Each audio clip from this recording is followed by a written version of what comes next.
Halo guys, perkenalkan nama saya Chris Hanipatone. Di kesempatan kali ini, di video saya kali ini kita akan membahas tentang psikologi umum. Dengan buku referensi saya gunakan kali ini adalah Dr. Kartini Kartono. Kalau berbicara tentang psikologi secara umum itu guys, itu sangat luas.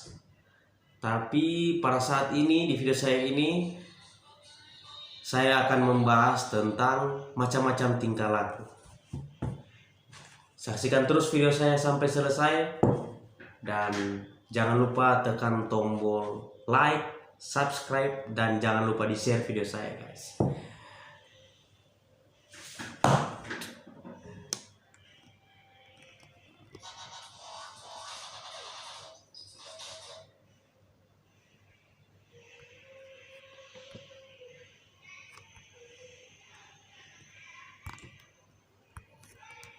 Oke teman-teman, langsung saja kita ke pokok bahasan kita, yaitu macam-macam tingkatan tingkah laku.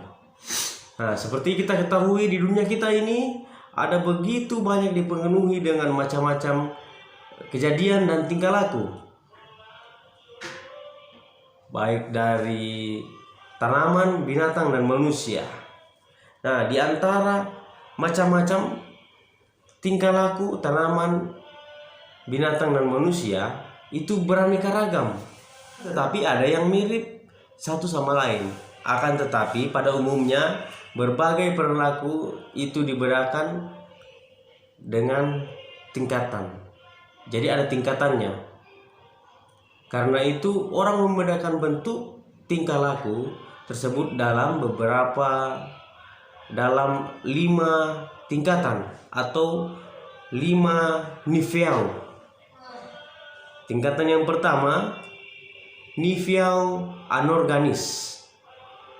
Jadi nivea itu adalah tingkatan ya. Jadi tingkatan yang pertama, nivea anorganis. Yang kedua, nivea vegetatif. Yang ketiga, nivea animal. Yang keempat, nivea human. Yang kelima, nivea absolute atau metafis, religius atau transcendental. Ya, itu. Nah, yang pertama kita akan membahas yang pertama, tingkatan yang pertama, nivea anorganis. Nah, nivea anorganis ini adalah peristiwa anorganis itu berlangsung menurut hukum alam, yaitu hukum-hukum alam dan benda mati dengan ciri-ciri determinansi atau sudah pasti.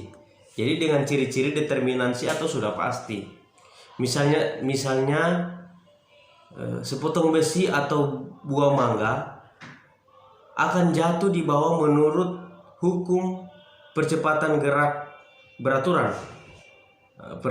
Peristiwa anorganis tersebut ditentukan oleh kekuatan dari luar.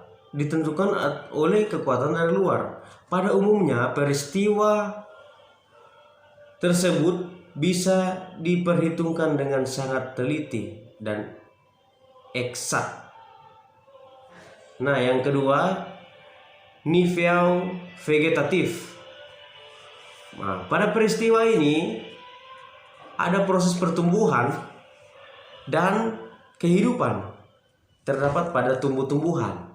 Ini lebih mengarah kepada tumbuh-tumbuhan dan organisme atau perwujudan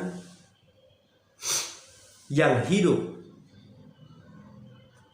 Sumber dari semua kejadian tersebut ialah suatu daya hidup atau energi vital yang oleh Bergson disebut sebagai elan vital, sedang oleh Freud sebagai libido. Nah, ciri khas daripada tingkah laku vegetatif ialah peristiwanya Jadi ciri khas dari tingkah laku vegetatif ini ialah peristiwanya tidak bisa diperhitungkan dengan tepat. Jadi peristiwanya itu tidak bisa diperhitungkan dengan cepat, sebab peristiwa tersebut tidak hanya dipengaruhi oleh faktor-faktor luar, akan tetapi ditentukan pula oleh faktor-faktor dari dalam. Jadi yang menjadi ciri khas dari tingkah laku vegetatif ini adalah peristiwa. Jadi peristiwa tidak bisa diperhitungkan dengan tepat, sebab peristiwa tersebut tidak hanya dipengaruhi oleh faktor-faktor dari luar, akan tetapi ditentukan pula oleh faktor-faktor yang dari dalam organisme itu sendiri. Yang ketiga, nifeau animal. Nifeau ini bisa dibedakan dari nifeau vegetatif, karena jadi nifeau animal ini bisa dibedakan dengan nifeau vegetatif. Nah, kita lihat alasannya, karena adanya unsur kehidupan psikis pada taraf ini sudah ada kesadaran, akan tetapi belum ada unsur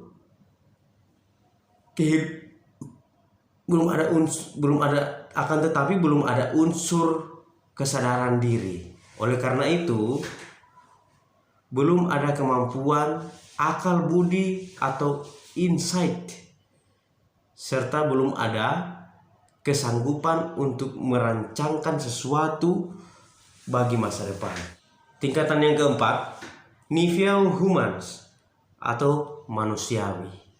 Kalau tadi kita nifeau animals itu lebih mengarah kepada binatang, ini sekarang nifeau human lebih kepada manusiawi. Pada tingkat ini sudah ada kemampuan akal budi, wawasan atau insight, pikiran dan kesadaran diri. Jadi pada taraf ini manusia itu sudah ada kemampuan akal budi, wawasan atau insight, pikiran dan kesadaran itu. Nah, kemampuan tersebut didukung oleh bahasa, yaitu penggunaan kata-kata simbol daripada semua benda dan peristiwa di dunia. Hubungan dengan bahasa ini, maka mengertinya setiap benda dan peristiwa itu mempunyai nama. Hal tersebut mempunyai arti yang sangat besar pada perkembangan akal budi dan perkembangan praktis setiap individu. Dan yang terakhir, nifeau absolut atau nifean metafisis, nifean religius atau transcendental. Pada taraf ini ada dorongan pada diri manusia untuk memberi arti pada hidupnya. Jadi pada tingkatan ini ada dorongan pada diri manusia untuk memberi arti pada hidupnya. Bentuk tertinggi dan pemberian arti tersebut ialah relasi dirinya atau akurnya dengan Sang Maha Pencipta. Bentuk tertinggi dari pemberian arti tersebut ialah relasi dirinya atau akurnya dengan Sang Maha Pencipta. Dengan segala kemampuannya, pikiran, perasaan, dan kemauan, ia ingin mengintegritaskan diri dari orde eksistensi yang mutlak dengan Tuhan, dengan unsur asali tunggal, yaitu dengan hakikat dari semua kejadian. Manusia ingin menolong dan mengangkat dirinya atau jiwa dan raganya. Jadi dapat saya simpulkan bahwa di antara macam-macam tingkah laku tanaman, binatang, dan manusia itu beraneka ragam. Ada pula yang mirip, satu sama lain, tapi dapat dibedakan menjadi 5 tingkatan. Jadi ada tingkatannya, tanaman, hewan, dan manusia. Jadi manusia itu